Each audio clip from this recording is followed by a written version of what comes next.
Let's head over to the Zoom line where we have Mr. Joe Sinnott on the line with us. Not only is he the president, CEO, and chief bottle washer for Whitting Partners, but also he's the host of the Energy Detox podcast.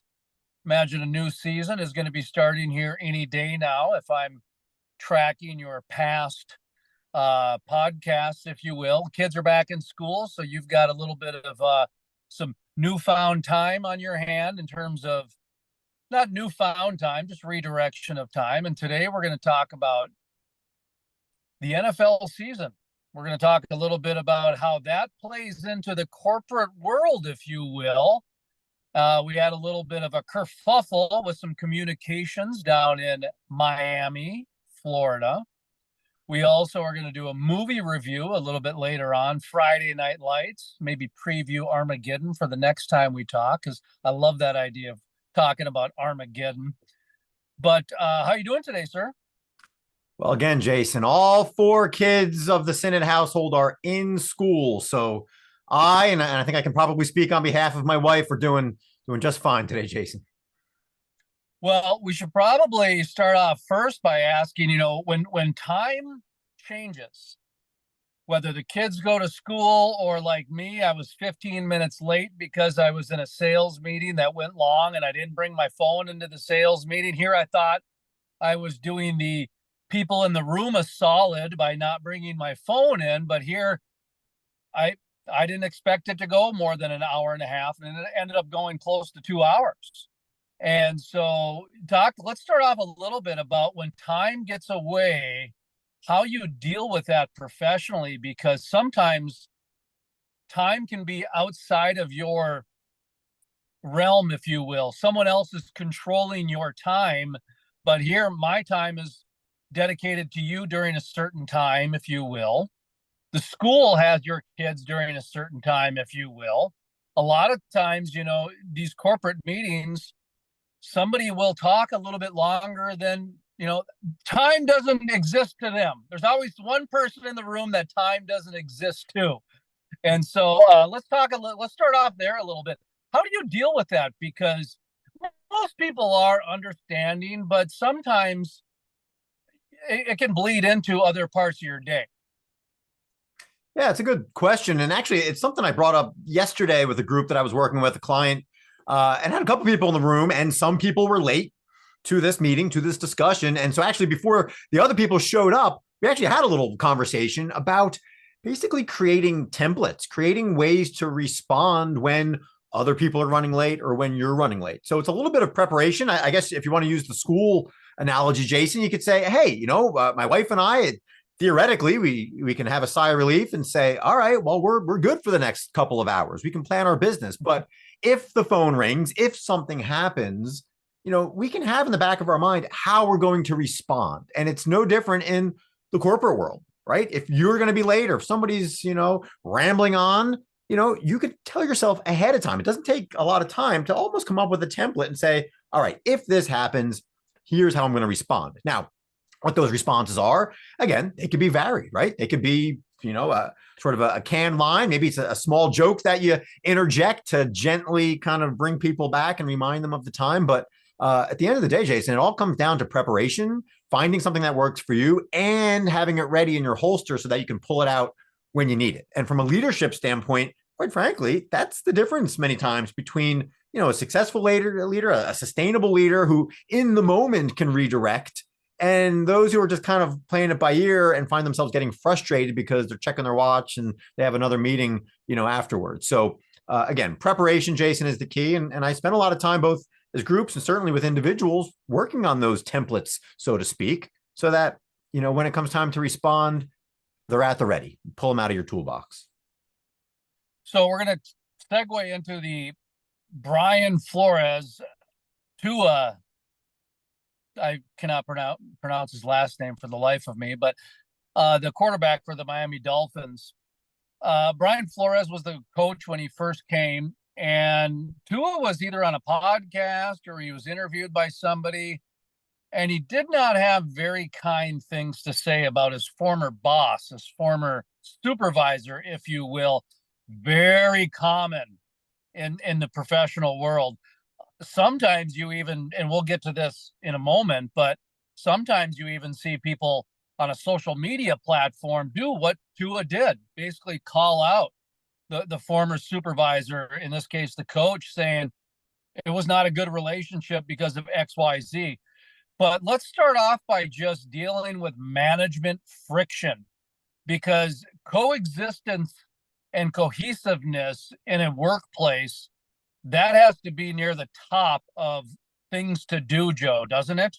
I mean, in order to be successful, shouldn't you have coexistence and cohesiveness with your supervisors, your employees, your management, if you will? Or can you be successful without it?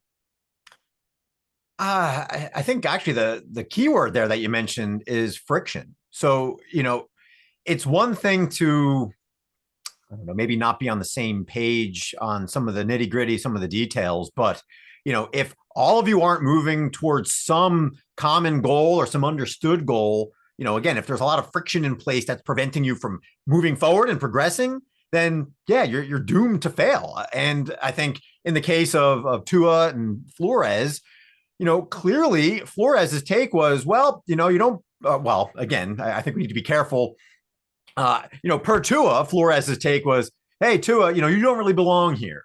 So, at that point, well, what's the end goal for Tua, right? I mean, what are you working towards at that point? And that was sort of Tua's take, which is, hey, how does it feel when you show up and your superior is basically saying, hey, look, you don't belong here, essentially you're not going to succeed here. And at that point, things grind to a halt, right? That's friction. That is the worst kind of friction. Versus, again, on the flip side, and then again, this is we're taking Tua's word for it here, but versus his current coach, what is it, McDaniel, who he says is basically saying, hey, look, I believe in you, and what are all the ways to move forward, to overcome some of that friction? So again, you can have your differences, Jason, but what I see, especially in the corporate world, is so often the whether it's the manager, the leader, the coach, if you will, they don't take the time to actually say, okay, well, what's the end goal here? It's not just winning as a team, but I mean, from a Tua standpoint, if there is no room to grow, if there's nothing to progress towards, well, then you're wasting a whole bunch of time and energy. So that's what I see. Again, I think that whether it's sports, whether it's the corporate world, that's what I see as a failure to identify what the end goal is and work towards it. And, unfortunately, in this case, it was sort of it sounded like a shutting of the door on Tua by Flores. In a former life, I was a magazine publisher, and our clients actually were newspapers. So we would produce a magazine for the newspaper to produce non-traditional revenue. Newspapers generally did not get building, buying, decorating, landscape, and remodeling, because that was more of a high ticket item. People would save for it. The newspaper had a shorter shelf life. Magazines could really show full color. It was more of a passive versus the hard news, soft news. So we introduced a non-traditional revenue for the newspaper that worked really well. Now, one of the things that we loved to do was we would take bets on, okay, when we meet with the publisher, let's bet on where did he come from? Did he come from sales? Did he come from editorial? Did he come from circulation? Because their management style generally came from their pedigree. If somebody came from sales, they were generally the first ones to take this non-traditional revenue source on. If somebody came from the editorial side, they were really resistant because they didn't want to upset the quality of what they had built editorially and the trust that they had spent so many years building. If they came from circulation, they'd look at it like, oh, this is going to increase our circulation numbers, which is going to help sales, which is going to help. So everybody actually brought in a positive, but we had to change our direction, how we approached our style. Because if somebody did come from sales, hey, we could just focus on the bottom line. If somebody came from editorial, we had to focus on, hey, this is going to increase your readership. This is going to increase your trust factor, et cetera, et cetera. When I look at the Flores Tua situation, Flores is a defensive coach, and he's talking about an offensive person. He also came from the Bill Belichick school of, hey, listen, I'm going to just beat you down with some very hard words, toughen up like Tom Brady did. Tom Brady, who was with Belichick, he always said that, Bill was hard on me. And Brady was built to let things roll off his back. Tua might have came from a different school of, hey, I'm going to be coddled. I need to be coddled type of a thing. So talk to me about pedigree in the management corporate world, because I think that is one of the most under discussed topics in terms of management style and leadership styles is where did they come from? Did they come from the school of hard knocks? Did they come from the entitlement academy? Where did this manager come from? Where did this CEO come from? Let's talk about that, Joe, because I really believe that is a very important topic for anybody of any age to really digest. Yeah, and again, I appreciate you sharing your anecdotes, because at the end of the day, it comes down to your audience, right? I mean, that's as cliche as it is. The better you understand your audience, where they've come from, the lens that they're looking at things through, where they want to head, well, the better off you're going to be when it comes to motivating them, selling something to them, whether it's a playbook or a game plan or something you want their eyeballs on. And I guess, Jason, I mean, that's also why I was a little hesitant, again, to take Tua's words, just at face value, because, you don't know what Brian Flores actually said. We know what Tua heard, but from an ownership standpoint, maybe Tua heard something that somebody else would hear from Flores and would find it incredibly motivating. To your point, successful coaches that, have a certain style, if Tua's going into this and isn't asking the question, hey, in what ways is what he's telling me actually good for me, right? In what ways is him sort of setting the bar and poking me and telling me, hey, look, I don't think you're good enough to succeed here. What are all the fruit that can come out of that? Now, he might conclude that, hey, look, this is a bunch of, this is not a very positive way to approach things, Jason. But coddled or not, regardless of where Tua is coming from on all this, he needs to ask himself, hey, how can I build, how can I grow upon what's in front of me, the resources in front of me, this coach who's in front of me? And again, I don't know if he did that or not, but that's what I coach people to say before reaching a conclusion. And on the flip side, Jason, from a Flores standpoint, again, regardless of what he actually said, clearly he failed in understanding his audience. I mean, he failed, right? I mean, at the end of the day, Tua clearly does not have respect for Flores as a coach, as a leader.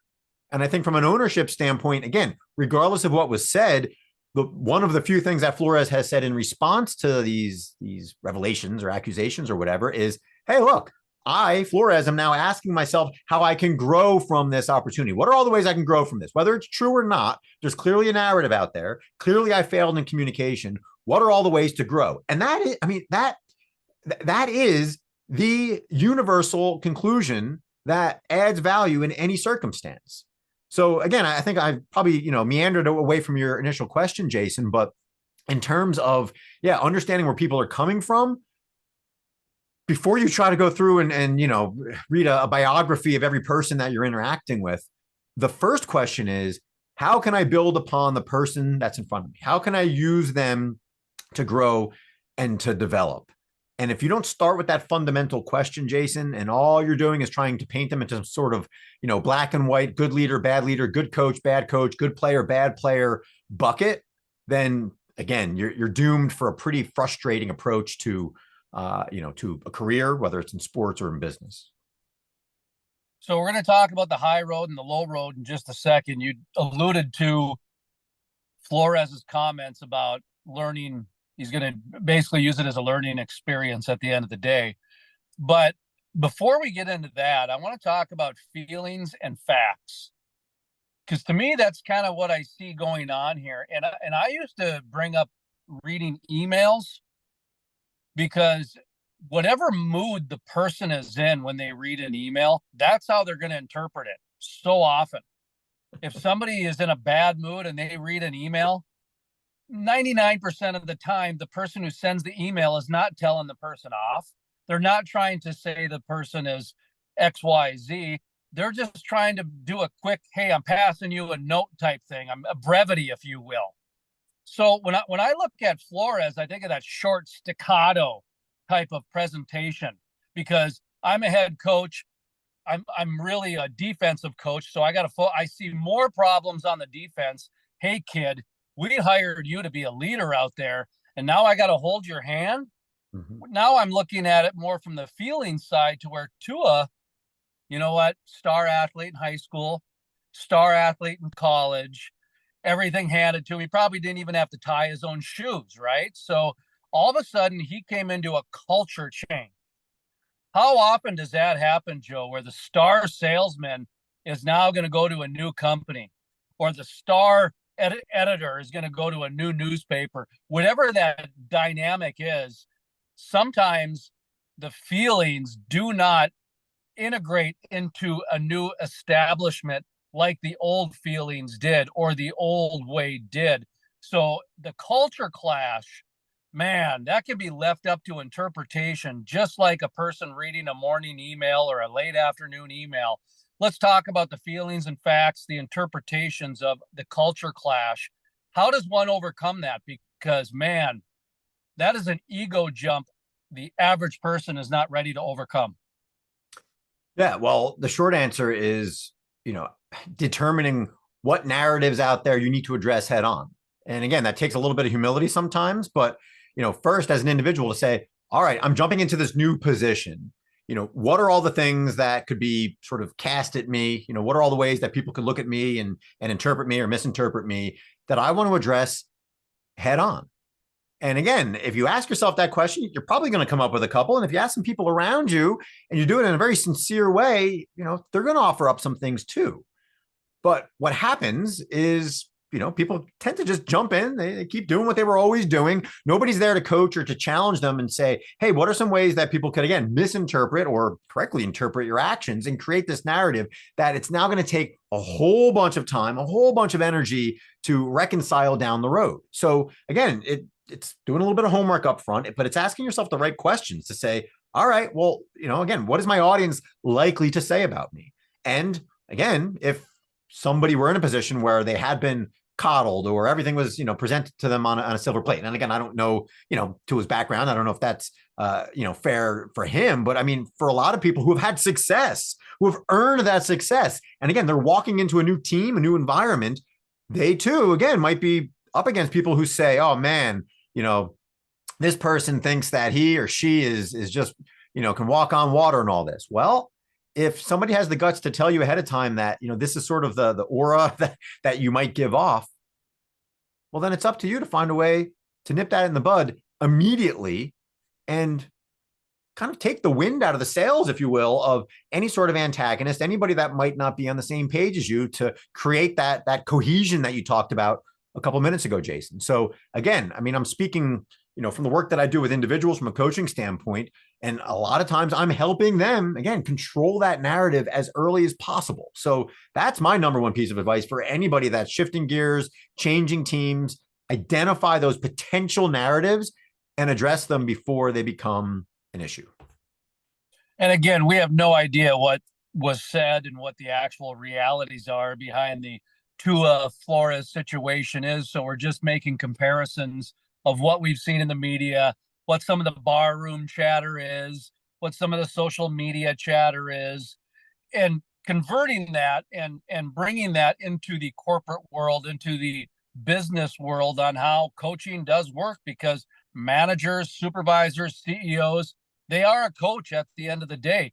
Uh, Craig Bowl, who used to coach for North Dakota State University, now is at the University of Wyoming, coached Josh Allen with the Buffalo Bills. He called himself the CEO of the team. He said he wasn't really a coach. He was more of a CEO. And so it's interesting how that gets used back and forth. But when I take a look at the way Flores handled the situation, I would say he definitely took the high road on that.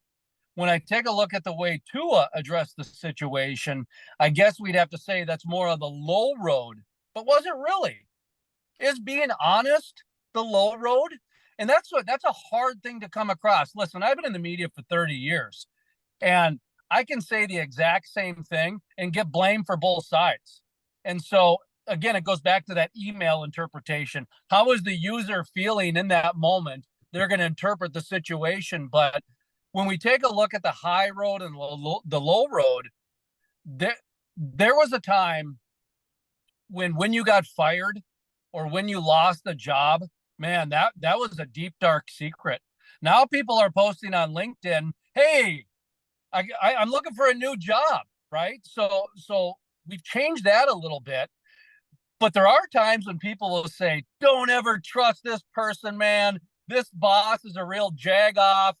So the low road and the high road has changed a little bit too. But at the end of the day, in this situation, we would say, okay, Tua took the low road because he called out the coach for something that could be one-sided. We did not get the other point of view.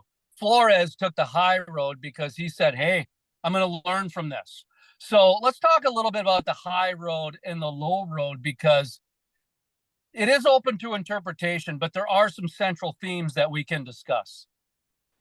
Yeah. So I guess from a linguistic standpoint, Jason, again, and I'll use high road, low road, and here and there. But the problem with high road and low road is, again, it creates this sort of good versus bad narrative, and you're trying to almost determine who is right and who is wrong, as if it's some sort of binary. My preference in this situation is to look at it in terms of ownership. So you could say, all right, who is taking more ownership of the situation? That clearly was not, ideal. I don't think anybody would argue that. But who's taking more ownership of this? And again, I think you could argue objectively that Brian Flores's response shows more ownership. He's acknowledging again that there was ways that, he could have done things differently and he could have grown without getting into the weeds. Whereas Tua, by nature of calling out his former coach, that's not necessarily starting from a place of ownership, right? Again, factual or not, it doesn't really matter. If you're starting the conversation to say, hey, look, during my however many years, was it 2 years under Flores? During those 2 years, there's definitely things that I could have done differently as a quarterback under this coaching regime, that would have allowed me to excel and do better. And, there may have been some incompatibility with the other coach, but I recognize that, again, there wasn't that level of cohesion that, I have now with my current coach. That would demonstrate more ownership. Forget high road or low road, but stick to the facts, kind of come back to himself, Tua, as a leader, and really, not allow anybody to paint, things as positive, negative, good, bad, high, low. So again, that's how I view these things, Jason. To your point, kind of sticking to the facts, but also kind of looking at things through that ownership lens, if you will. I'm in Minnesota. You're in Pennsylvania. Pittsburgh, to be more precise. So my sports talk, I really enjoy listening to the Power Trip morning show out of Minneapolis. I try to catch it as much as I can. They do a lot of football talk, and they were big fans of Brian Flores before any of this Tua stuff broke. So when it kind of came out, they were very hesitant to say anything until Flores said something. You've got your Justin Fields and Russell Wilson, kind of that whole thing going on there, to where people can be very opinionated without knowing anything about the situation. So when I take a look at the narrative, I also realize that when you try to control the narrative, a lot of times you're protecting your good old boys, you're protecting your corporate country club, you're protecting your clique, if you will, which that's good if you're in it, but if you're outside of it, it's tough to break into. Let's talk about the corporate country club, or the clique, if you will. Let's talk about, in Brian Flores' situation, new scenery, a new direction. Because for Flores, he has created a new path here to where he has garnered respect from his immediate community, his surrounding, to where they really enjoy him. I didn't hear one bad thing about him up until this Tua situation. And now, let's talk about that, because sometimes you can develop this corporate clique or this country club, good old boy network internally, if you will. Mm-hmm. And sometimes if you can't break through it, a new scenery is sometimes needed. And it's unfortunate to say, but that's how the case might be. So how can one identify if that's going on? And I'm not saying that's happening in the Tua situation, but it's interesting when you throw one guy under the bus and prop another one up. That's generally how corporate cliques and corporate country clubs happen. And let's talk about that a little bit, because it is a real thing, and it's not an easy topic to discuss. A lot like whistleblowers, nobody likes to talk about that kind of stuff, but at the same time, they do exist. Putting your head in the sand is never healthy. Healthy conversations are healthy, Joe.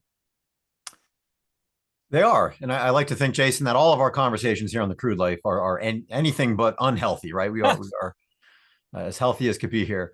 Uh, so there's a lot of different elements of what you just talked about that I see regularly in the corporate world and from a coaching standpoint.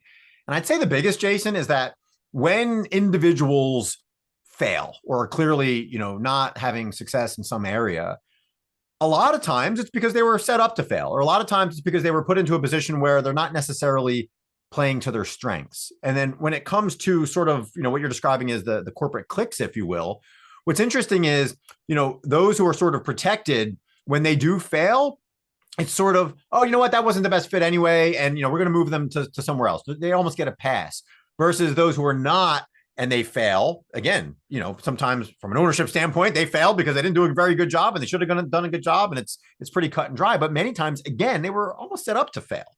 And again, I don't know Brian Flores' specific situation, but perhaps, if he were, had remained or like he is now in a purely defensive role, playing to his strengths, he would have not gone through all of this, right? He may have had continued success. He might not have had this narrative that he needed to overcome. I don't know.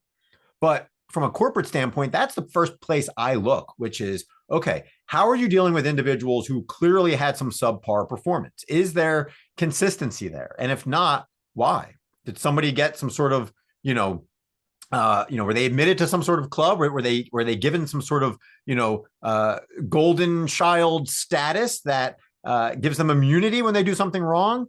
Or are they going to be cast aside because they're not part of that club? And what is the root of the problem? Is it because they were put into a position where people knew there was risk and they ignored it? And now when, a fairly logical and likely outcome occurs, that being the failure of an individual, the people that put them in that position are apt to say, oh, well, that person's no good, even though they may have had tremendous value if they were put into the right role. So again, that's, like you said, there's a lot to that, but I just am speaking to, hearing you talk there, that is one way that I see this whole sort of, clickiness manifest itself in terms of the long-term success of people who hit a rough patch, if you will, and have some failures that, they have to overcome. When these types of things happen, whether it's somebody posting on social media that so-and-so supervisor is, XYZ in a negative way, or Tua says what he says about Brian Flores. Now the Minnesota Vikings have to deal with Tua's words that he said. Let's talk about the impact a little bit, because these are unintended consequences. I'm sure when Tua said the things he did, he wasn't thinking about the defense for the Minnesota Vikings. He was thinking about himself and his head coach, and that he probably didn't go very far beyond that. And I don't know if he predetermined this or it was something in real time, if you will. It just was bottled up and it came out. But let's talk about the unintended consequences, because like I said, sometimes people will go on social media, or they will shoot their mouth off at the bar, or they will go to a conference and they might say things, that may not be the most positive for their workplace. Let's talk about that unintended consequences. How do you deal with it? And how do you address it? Because I'm sure the Minnesota Vikings probably had a meeting with the defense, or I have no idea. I in my mind, I see Flores standing up in front of the team and just saying, hey, learning experience, I'm going to move on, and now I'm going to go tell the media the same exact thing. No idea if that happened, but in my mind, that's probably what happened, because you don't want your safety and your defensive back in the background chitter chattering. You don't want your two salespeople in the back chitter chattering about something someone else said that you've never met before and have never been a part of your culture. Let's talk a little bit about how to address that, because that is a tough deal when the outside tries to manage your internal. Yeah, and the short answer, Jason, is approach it with gratitude. I'm in the feedback business, if you will. I spend a lot of my time gathering feedback from various stakeholders within organizations so that I can help individuals, again, get better, have a better understanding of the way that their actions, their words are being interpreted or misinterpreted. So again, I rely on gathering feedback that I can then, translate into some actionable steps, some actionable insights for the people that I'm working with.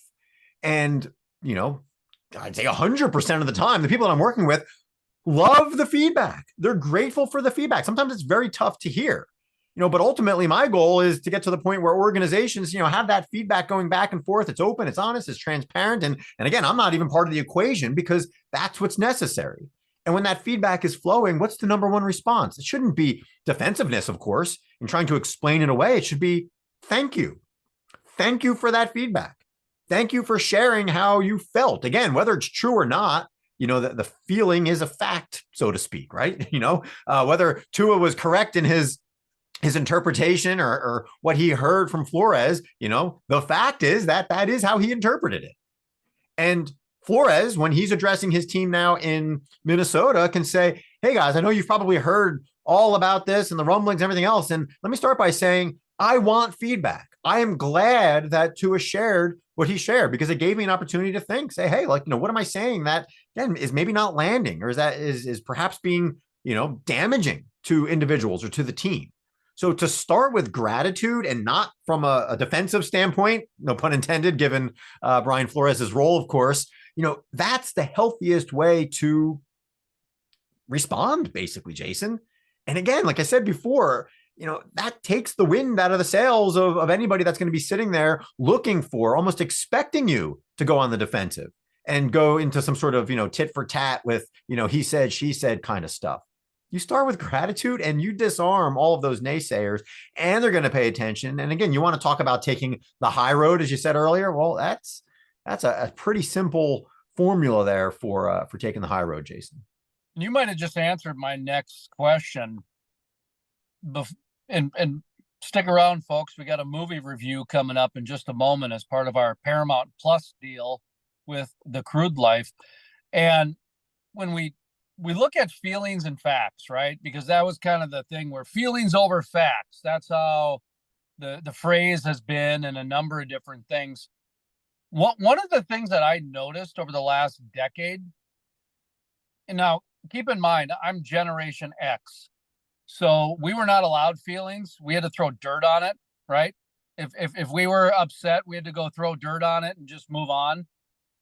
Well, your generation, Joe, and I'm not pointing at you, but like I said, this is something I noticed from about 10 years ago. A lot of people in business meetings and professional settings would start a sentence with, I feel.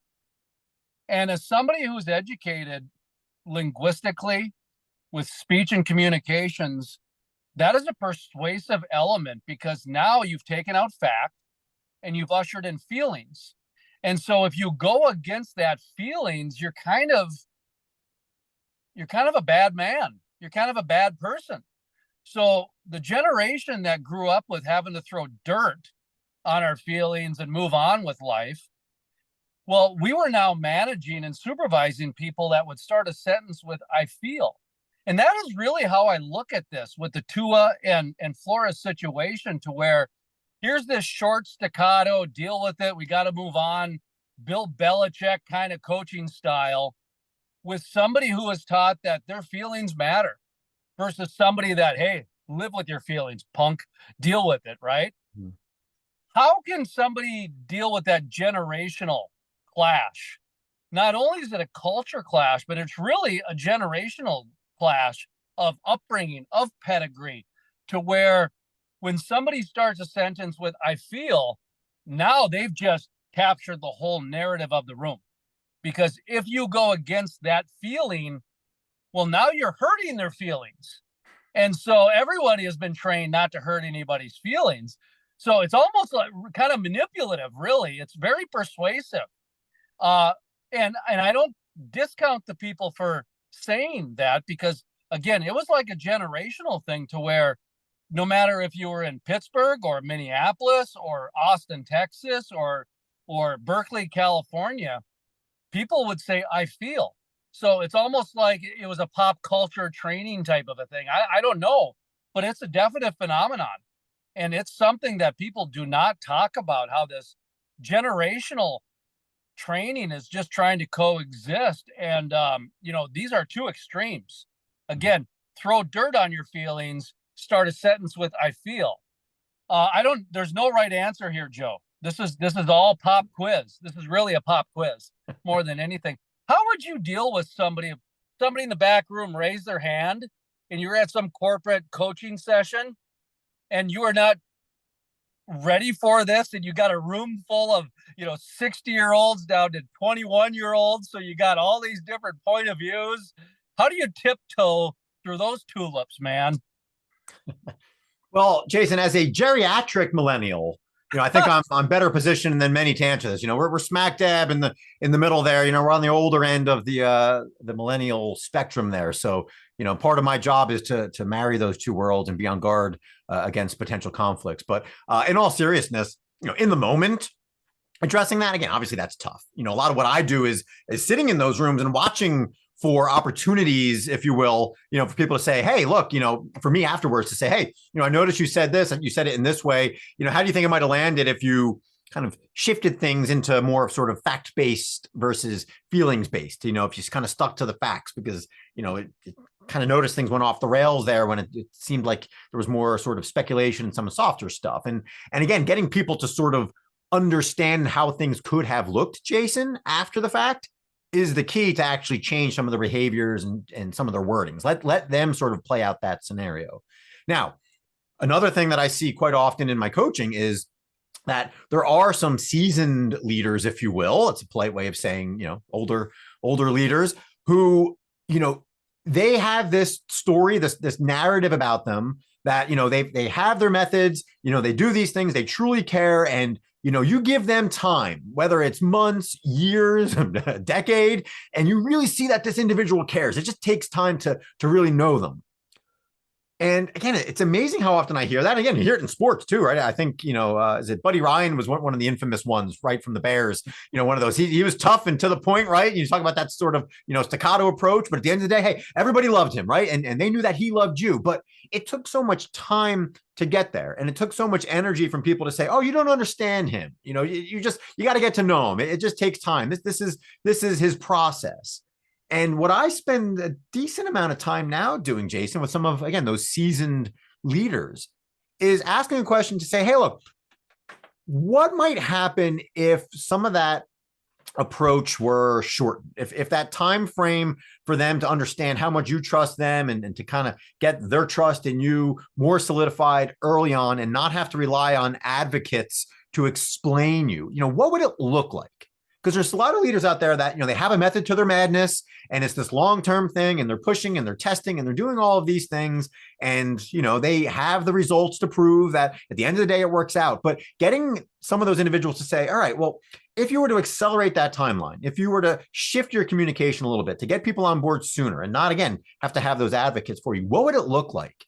And it's amazing sometimes, Jason, where they have to dream a little bit and say, well, if that were the case, I suppose we might see results sooner, or, I suppose we might have less turnover. And again, I'm realistic. Say, okay, well, what would the trade-offs be if you shifted your approach a little bit and maybe you weren't as, in their face, or you didn't test them as much for months or a year or whatever. Again, I recognize there's trade-offs. What are those trade-offs? Let's quantify those. What are the long-term implications if you were a little bit softer, so to speak? And that's, from a coaching standpoint, how I get individuals to consider trying new things. Again, I'm not there necessarily recommending, I'm not advising, but getting them to just say, all right, well, what would happen if I approached things a little bit differently from a communication standpoint. If I injected a little bit more of the feelings than the facts, or vice versa, as the case may be. So that's, again, a little bit of insight into how I work with individuals to help them understand the possibilities or the implications or the impacts if they were to take a different approach, Jason. Now we're going to do a movie review as part of our Paramount Plus content agreement, where we're talking about some oil and gas movies, and we're going to stay in the world of football because there's actually an oil and gas football movie called Friday Night Lights. And it was based on a book out of Odessa, Texas. And it really talked about how a community can turn football into the community, if you will, the good, the bad, the ugly. And it's a very interesting movie from a lot of different perspectives. And Billy Bob Thornton stars in it. And it shows how, I guess my takeaway, Joe, from Friday Night Lights was it shows how you can really take a high school activity and turn it into a business. Whether it makes money or not, I don't know. But my guess is it was when you fill out the football stadiums, and James Caan, who was the coach in the program, he said, in one of the college classes, show me a chemistry experiment where 90,000 people show up for it, right? So football is a business. That's why Craig Bohl, former coach of North Dakota State University, now with University of Wyoming, always called himself the CEO rather than a coach. And really, that was kind of my takeaway on how it really showed how high school sports can become a business, whether it's good or bad for the university or for the high school or for the student athletes or for the coaches. That's arguable. But to me, that was kind of the undertone of that movie. So it wasn't just a football movie. It wasn't just an oil and gas movie. It showed more of how an activity can become a business and a sports business, if you will. And Joe, what did you like about the movie? What did you take away from the movie? Talk to me about what you thought about Friday Night Lights. You've seen it, correct? I have. It's been a while, but I have seen Friday Night Lights, and I guess I think my takeaway was not necessarily on sort of the business side of things that you saw, but was expectations. When I saw it, I was still in college, when it first came out, and you're in college, you have expectations. Your parents have expectations. You're getting ready to enter the real world where your employer has expectations. The fans, the boosters, the parents, the coaches in, West Texas, they have expectations. And most of that movie was about managing expectations, right? If you're Billy Bob Thornton, the coach, you're helping to manage expectations. If you're the players, you have the weight of, again, your parents, fans, the whole community, as you said, their expectations weighing on you as a teenager.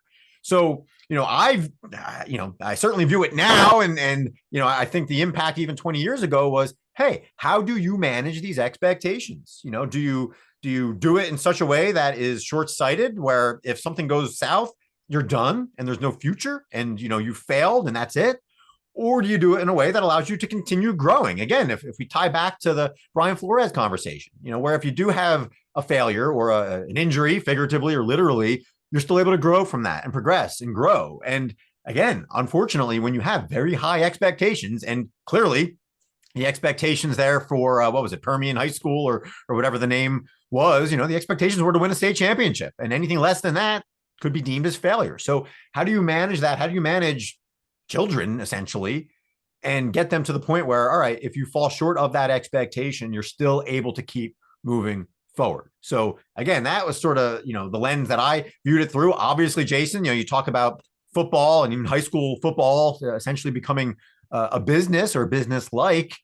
It's all about expectations, right? What are the bottom line expectations of your shareholders or stakeholders, if you will, or fans or whatever? And at the end of the day, how do you as a leader, how do you as a coach manage those? And that, again, as I view things, and certainly, for myself as an individual, as a coach, and certainly the people that I work with from a leadership standpoint, that by and large is how you're being measured or how you should be measured. How do you help people manage through high expectations? Doing a little bit of a different movie review with executive coach Joe Sinnott. And Friday Night Lights, I think a lot of people might get it confused with Varsity Blues. Billy Bob Thornton was the coach in Friday Night Lights, but John Voight, man, what a great Bobby Knight style coach, as far as just a hard nose. And it's so easy to get caught up on the negatives, the tribal mentality that football can bring, the win at any cost, whether it's cortisone shots in an injured player, or the police looking the other way when some kids get caught drinking. It's very easy to look at those negatives and those types of things. But we're here to talk about some of the learning opportunities that this movie, because remember, movies are supposed to tell us a story, right? They're supposed to have an arc, and we're supposed to have learning processes and a conclusion at the end. And really, what Friday Night Lights brought at the end of the day, what Billy Bob kept trying to do is instill new members into ones that were injured, right? We had injuries happen, so we had to figure out new ways to do it, whether it's your salesman is sick, whether you lost a CEO because they took another job. At the end of the day, Billy Bob tried to bring in self-respect and honor to a team that was going through some turbulence, some tribal mentality times of just singular thinking. And really, Joe, that was my takeaway in terms of the positives, was that a sense of self-respect and a sense of honor was really brought into it. Yeah, I certainly don't disagree. In fact, I think both in the movie or in real life or at the end of the movie, they allude to the fact or state the fact that, that team went on to actually win and go undefeated and win the state championship the next season. So again, obviously, they navigated through that, and what was the third string running back, helped lead them to victory the following season. So yeah, I think that's a great interpretation. And again, I think that's the measure of a sustainable leader, right?